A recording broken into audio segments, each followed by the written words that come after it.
Baiklah, untuk minggu kedua ini kita lebih rinci lagi mempelajari tentang apresiasi. Kalau minggu pertama Ibu hanya menerangkan secara global saja eh, bagaimana Anda bisa memahami secara keseluruhan untuk apa Anda belajar apresiasi ini. Tetapi untuk sekarang minggu kedua ini kita masuk kepada sebenarnya eh, untuk memahami apresiasi itu apa yang harus kita kuasai. Artinya secara karena itu apresiasi seni ya, jadi kita harus memulainya dari awal.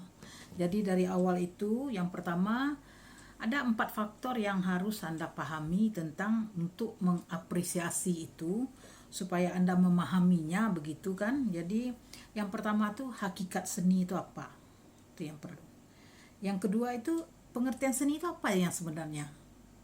Apakah sesuatu yang indah kita bisa mengapresiasinya? Misalnya alam gitu kan. Untuk mata kuliah kita ini apa sesuai gitu kan. Kemudian struktur artinya seni pertunjukan yang seperti apa yang bisa Anda apresiasi kan begitu. Kemudian eh, supaya lebih pahamnya kita pembagian-pembagian atau fungsi-fungsi seni itu dalam kehidupan masyarakat itu apa saja. Yang dari awal ini dasar yang harus Anda pahami ya. Yang pertama itu hakikat seni ya. Kita mulai dari istilah seni itu. Apa itu? Seni itu apa?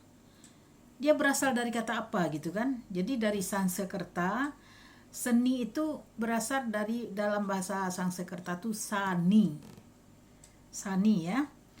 Yang berarti dia pemujaan, pelayanan, donasi, permintaan, atau pencarian kehormatan. Tetapi ada juga yang mengatakan bahwa seni berasal dari bahasa Belanda genie. Kalau bahasa Belanda tuh ya disamakan aja kan genia. Genie. Jadi tidak, kalau dalam bahasa Inggris kita akan baca genie kan, tapi ini kan genie atau genius. Nah, itu dia. Jadi bahasa genius rupanya dari genie itu, dari bahasa Belanda itu ya.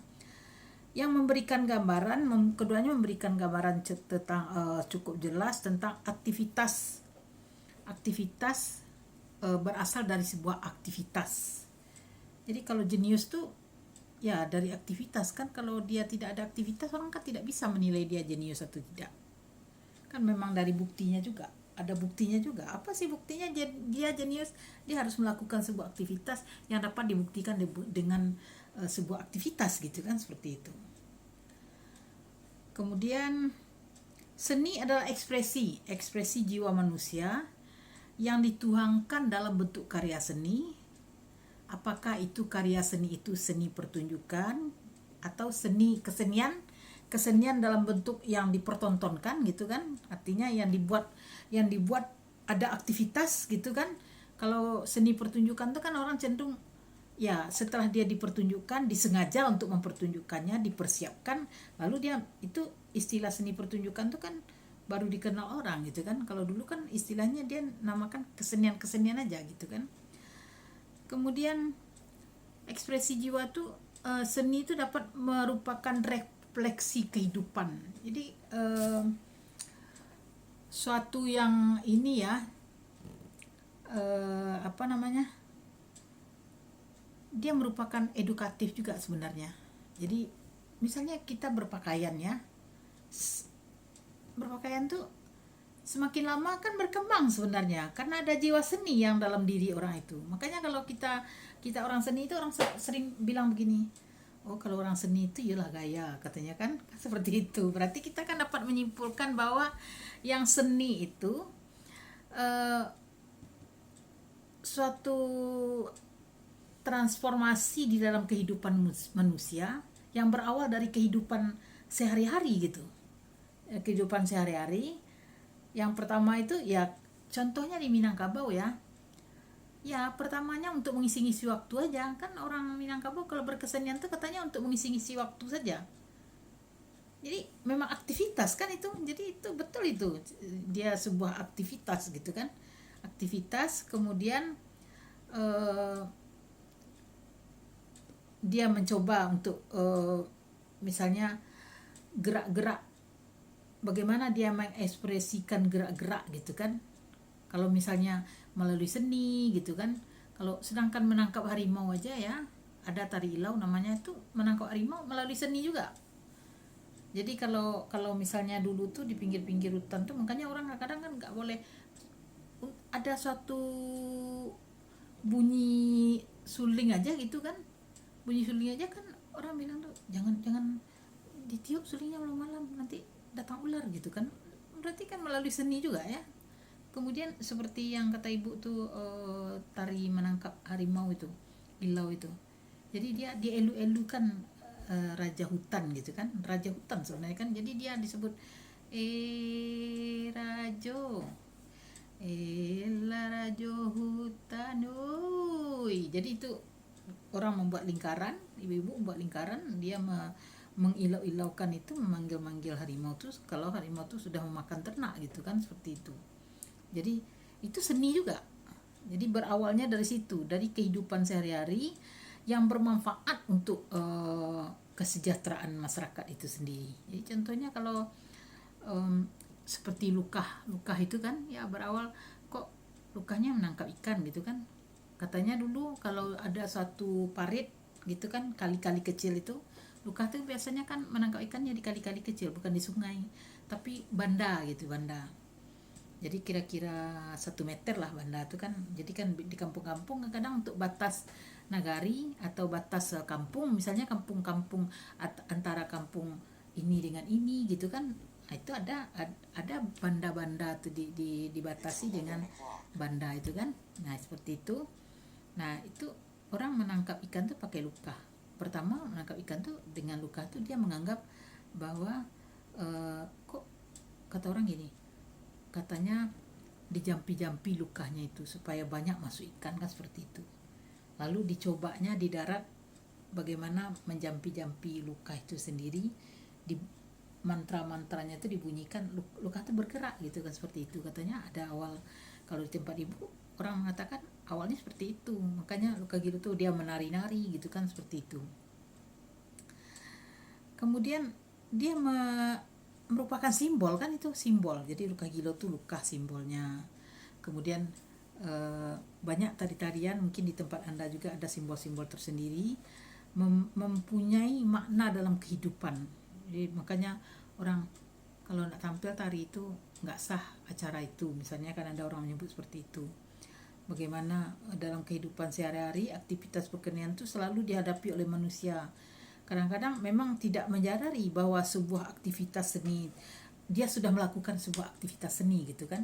Jadi misalnya di rumah kan, kita menata rumah, kadang kan di sudut ini diletakkan bunga, lalu di sudut ini ini di sini pula jadinya gitu kan. Jadi banyak hal-hal yang sebenarnya dalam keseharian selera estetis itu tetap ada di dalam diri kita. Lalu itulah perkembangan dari seni itu sendiri ya. Jadi bagaimana seseorang memadukan warna baju ini dengan ini, aksesoris ini dengan ini, warna lipstik misalnya, itu kan semuanya itu adalah seni gitu. Jadi bagaimana ungkapan kepekaan seseorang terhadap kombinasi warna, kombinasi garis-garis, model misalnya. Kenapa orang bisa mengatakan kalau baju kita tuh garis-garis panjang gitu kan, memanjang, itu berkesan kurus katanya misalnya, kan faktor warna itu. Jadi seni memakai baju itu, menata sendiri pakaiannya itu ya juga merupakan seni gitu kan. Kemudian memperindah diri dengan penampilan yang menarik. Tanpa kita sadari, kita dalam kehidupan kita sehari-hari sebenarnya kita adalah orang seni gitu. Jadi seperti itu.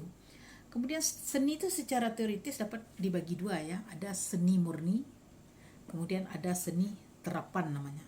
Seni murni itu adalah di mana mempertimbangkan seni murni adalah seni yang dibuat tanpa mempertimbangkan kepentingan tertentu di luar fungsi atau bentuknya. Jadi ya seperti tadi itu, kita tidak tanpa kita sadari, kita merasa saja bahwa ya ketika kita menyusun rumah itu, ini dekorasi apa namanya, kita nggak tahu gitu kan. Tidak ada fungsinya sama sekali ketika bunga kita letakkan di sudut, ketika di sela-sela sofa, kursi sofa kita letakkan bunga, misalnya kita buat taman di rumah, hanya semata-mata untuk kenyamanan, kesenangan saja gitu kan. Tidak ada untuk keindahan dipertontonkan kepada orang lain, itu sebenarnya tidak. Tapi kita dalam rumah itu berawal, jangankan dalam rumah, di tempat kos, di kamar kos Anda aja. Kalau ibu dulu waktu kos tuh sering juga menata, tiap sebentar ibu alih-alihkan supaya tidak boring gitu, tidak bosan gitu. Nah, sebenarnya kalau orang-orang seperti itu kan biasanya ada kreativitas di dalam diri. Itu yang ini ya. Kemudian seni murni, seni yang dasar penciptanya hanya untuk berfungsi sesuai dengan karakteristik bentuknya. Jadi contohnya pot, ya, pot atau tempat tanaman dari pot bunga gitu ya, pot bunga gitu kan. Bentuk dan wujud pot itu sederhana, digunakan untuk menanam bunga. Namun ketika pot tersebut dimodifikasi sedemikian rupa, berubah fungsinya, sudah tidak sekedar menanam bunga, maka pot sudah merupakan seni terapan. Jadi kadang-kadang pot bunga tidak hanya untuk bunga lagi, ada tempat dijadikan juga tempat, misalnya pot-pot bunga itu untuk tempat pena atau bagaimana. Nah itu kan fungsinya sudah ganda ya. Nah itu kemudian bagaimana kita menerapkan suatu seni itu. Pertama, menari itu mereka ya untuk ini aja, kesenangan diri saja, tapi rupanya sudah difungsikan. Gimana kalau misalnya musim panen kita tampilkan tari ini gitu kan, seperti itu.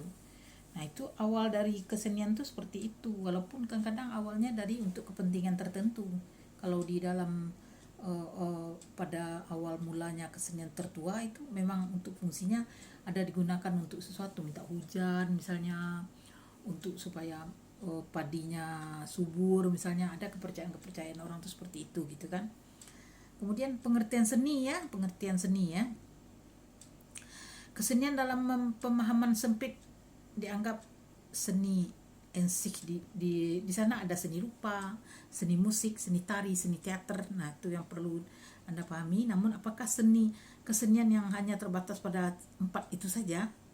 Secara menyeluruh, holistik, kita dapat memahami kesenian itu lebih luas, tidak sekedar menguraikan cabang-cabang yang ada itu, yang 4 itu. Kesenian secara universal dipahami, dimaknai sebagai refleksi kehidupan manusia yang dituangkan ke dalam berbagai ekspresi. Jadi makanya berbagai ekspresi. Jadi ya, makanya orang istilahnya itu bakatnya banyak, bermacam-macam bakat yang ada, bermacam-macam kreativitas yang ada kan, seperti itu. Seseorang yang menyalurkan hobinya,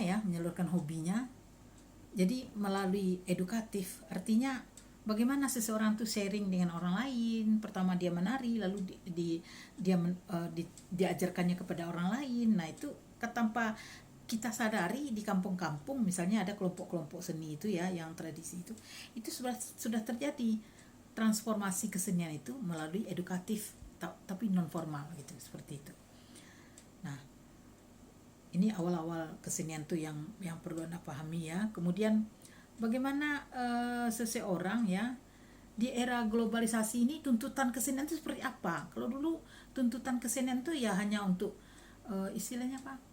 Duduk untuk peninjau jarak gitu kan. Artinya untuk pelapih ya pengisi waktu saja kan gitu, pengisi waktu. Kemudian lama-kelamaan tuh pengisi waktu jadi menghibur diri. Nah itu dia.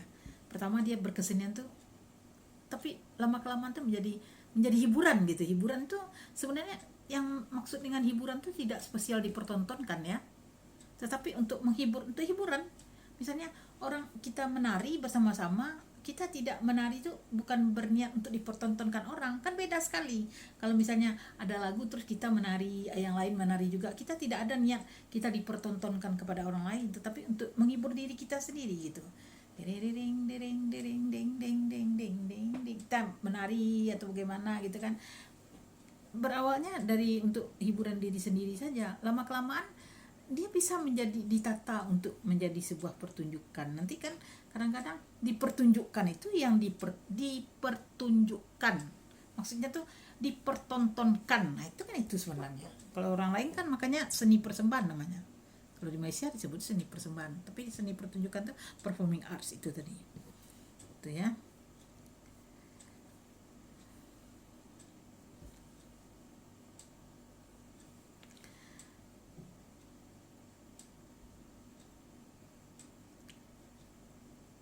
Jadi kalau Sudarso itu dia mengatakan eh, seni secara umum, seni itu ya sudah tua umurnya gitu, usianya, namun gambaran orang terhadap biasanya tidak sering kali terlampau sempit. Dia mengartikan berkesenian itu sejak kapan seni itu ada, sejak manusia lahir sudah ada katanya. Lalu yang bagaimana sebenarnya yang dimaksudkan dengan kesenian itu, dia yang mengandung keindahan itu. Kalau misalnya kita menari-nari tadi nak, menari kan seolah tidak ada ditata gitu kan, ditata, jadi menari aja gitu, pola lantai tidak ada, aradapnya entah kemana. Kadang-kadang orang tuh malah kalau joget bersama-sama tuh entah mana yang menghadapnya kemana, entah mana yang penonton, entah mana sama aja gitu kan. Malah orang tuh cenderung kadang belakang-belakang, udah celek penonton ya, jadi bukan kita bukan dipertontonkan, saya saja gitu kan, menari saja gitu kan, kepingin aja gitu seperti itu.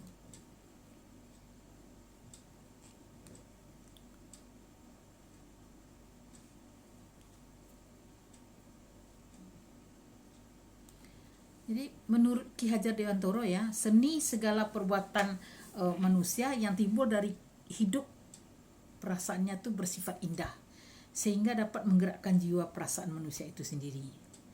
Jadi menurut Ki Hajar Dewantara ya. Kemudian menurut Akdiat Kamiharja menyebutkan bahwa seni adalah kegiatan rohani yang manusia merefleksikannya realitas suatu karya itu untuk kepentingan rohani. Artinya untuk seperti lagu-lagu apa itulah, untuk kepentingan rohani, selawat misalnya itu kan. Tapi kalau kadang-kadang kita menyebut rohani, padahal kita sering dulu kan menyebut kalau orang ceramah itu siraman rohani ya, ada siraman rohani gitu kan. Tapi seolah kita mengartikan agama lain, bukan. Jadi maksudnya seni itu membangkitkan pengalaman seseorang itu untuk lebih mendalami uh, kepentingan rohaninya gitu kan, seperti itu ya.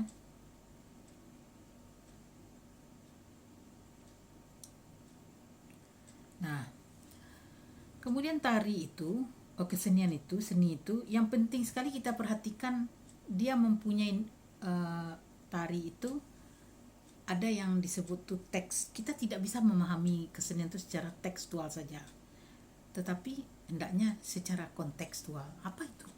Apa itu tekstual? Kalau tekstual itu kan batang tubuh ya. Jadi kalau orang menari di atas pentas tuh ya itulah.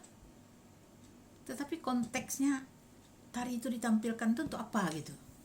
Untuk apa dia? Untuk 17 Agustus. Kalau untuk 17 Agustus sebenarnya kesenian-kesenian yang ditampilkan 17 Agustus tuh apa maknanya? Kan gitu. Ya apa maknanya sebenarnya? Untuk mengingat hari perjuangan-perjuangan misalnya.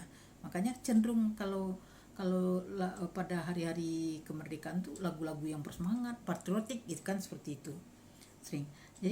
Jadi dia kontekstual gitu kan. Jadi tidak hanya tekstual saja.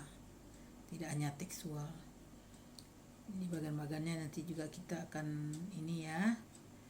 Kemudian struktur keilmuannya tuh, struktur keilmuan sejarah seni itu sendiri. Jadi dari awalnya itu primitif ya, supaya tahu perkembangannya. Selanjutnya tarinya ditemukan di Indonesia itu tari-tari primitif. Kemudian di lingkungan kerajaan itu tari istana namanya.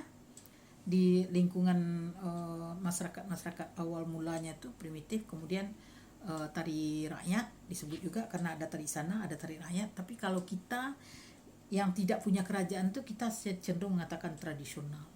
Beda itu. Kalau tari rakyat tuh dia menganggap seperti ya untuk rakyat gitu. Kalau kita tari tradisional tuh bisa saja ditampilkan untuk pesta anaknya Pak Gubernur ya. Jadi itu seperti itu. Jadi beda itu. Itu yang perlu kita pahami. Yang mana satu yang tari rakyat, tari tradisional, kemudian tari istana yang mana gitu kan. Itu yang dalam kehidupan manusia itu apa saja gitu seni itu kan.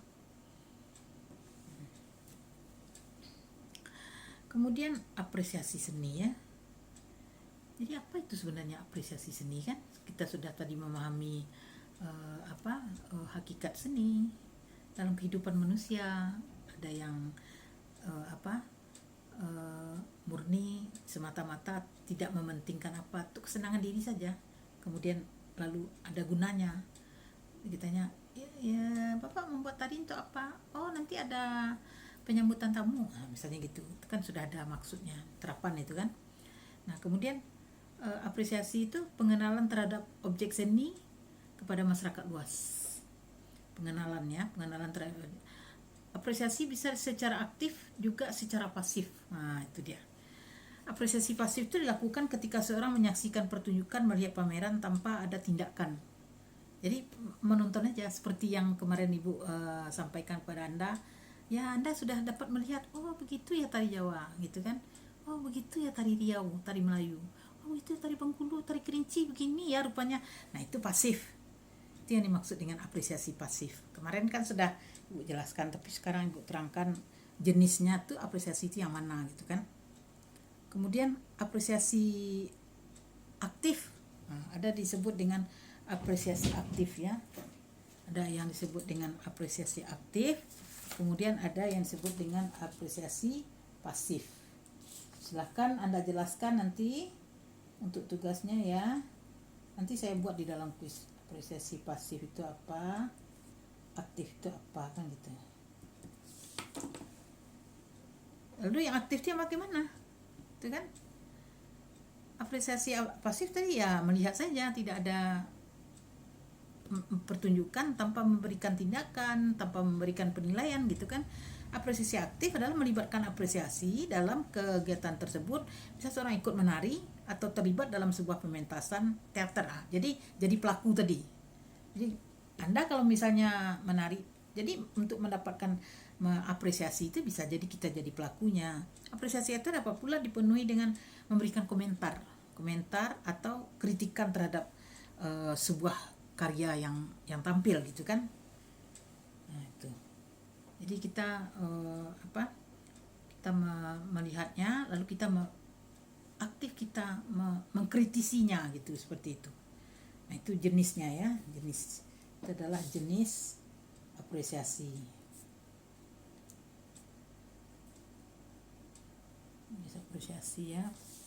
Kemudian secara garis besar apresiasi itu berhubungan dengan 3 hal. Yang pertama, seni dengan alam. Itu dia.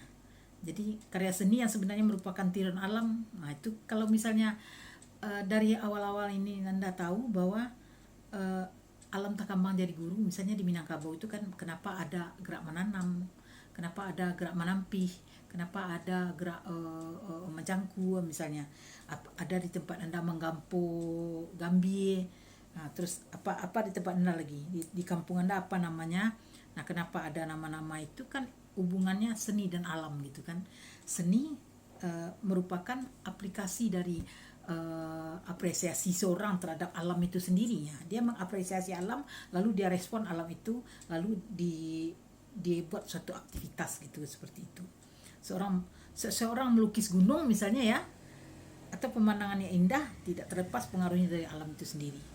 Jadi kalau misalnya Ibu suruh Anda sekarang kan coba buat tari yang nuansanya itu pegunungan. Nah, jadi ada gunung, ada ketenangan di pergunungan, di daerah-daerah pegunungan, ada banyak pertanian misalnya. Nah, lalu Ibu suruh pula coba Anda sekarang menginterpretasikan kesenian-kesenian yang ada di pantai misalnya. Nah, itu kan seperti itu, dia dipengaruhi oleh alam gitu. Itu maksudnya. Dipaham ya? Kemudian seni dengan lingkungan. Nah, ini seni dengan lingkungan. Kenapa koreografer ya kadang-kadang sering membuat kesenian itu berhubungan dengan politik. Nah, itu seni dengan lingkungan ya. Kemudian anak-anak selalu dekat lingkungan sekitarnya. Kemudian bagaimana kehidupan, kadang-kadang ada orang membuat karya itu kehidupan kampus, kemudian kehidupan nelayan misalnya gitu kan. Nah, kehidupan itu beda ya. Lingkungan tuh masyarakatnya, sosialnya. Kalau tadi alam itu adalah alamnya, dengan alam pegunungan, dengan alam pantai gitu. Beda tuh ya. Sawah misalnya kan itu beda, itu alam. Kalau lingkungan ini dia lingkungannya sosial. Jadi bagaimana seseorang membuat karya tari pendidikan tuh erat kaitannya dengan lingkungan. Karena kita mengekspresikan apa yang terjadi di lingkungan itu sendiri. Kemudian seni dengan ekspresi. Seni dengan ekspresi. Seni dengan ekspresi memang tidak bisa dipisahkan ya. Keduanya akan saling mendukung. Seni di dalamnya adalah ekspresi. Sebaliknya dalam membicarakan ekspresi tidak akan terlepas dari seni. Jadi misalnya seni songket ya di Minangkabau. Nah itu tidak terlepas dari ekspresi dari masyarakat Pandai Sike gitu misalnya. Silungkang misalnya. Nah itu ekspresi dia. Kemudian tari piring, tari payung, ekspresi percintaan misalnya gitu kan, seperti itu. Nah itu. Kemudian tadi kita sudah ya.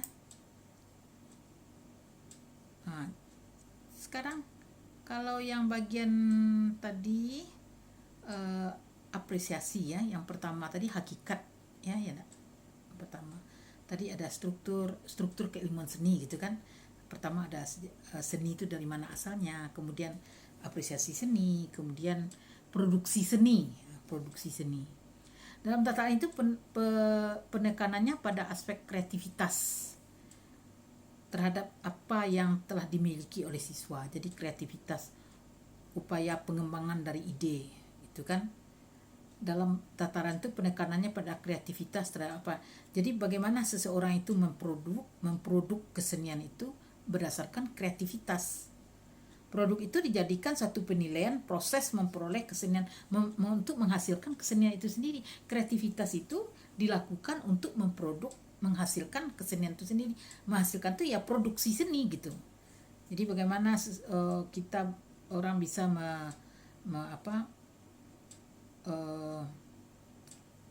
bagaimana orang bisa menjadikan sanggar-sanggar misalnya Anda lihat memproduksi dia, bagaimana dia bisa memproduksi, bagaimana kreativitas itu muncul lalu dia menjadi sebuah produksi ya, itu yang perlu sekali. Jadi Bu Rasa untuk yang kedua ini kita sudah banyak memahami seperti tadi itu jenis-jenisnya, jenis apresiasi ada, kemudian di dalam secara garis besar apresiasi itu berhubungan dengan yang tiga tadi ya. Yang pertama itu tadi dia berhubungan dengan alam, seni dengan alam, seni dengan lingkungan gitu kan, seni dengan ekspresi gitu kan, kemudian ada produksi seni kan, seperti itu. Jadi itulah Bu rasa itu saja dulu untuk perjumpaan kita. Kita juga sudah ada membahas tentang jenis-jenis apresiasi itu sendiri. Jadi silakan nanti pengertian apresiasi juga. Silakan nanti Anda meringkas dari apa yang saya jelaskan ini. Nanti saya tulis di dalam kuis. Oke, sekian saja untuk minggu kedua. Sampai jumpa minggu ketiga. Assalamualaikum warahmatullahi wabarakatuh.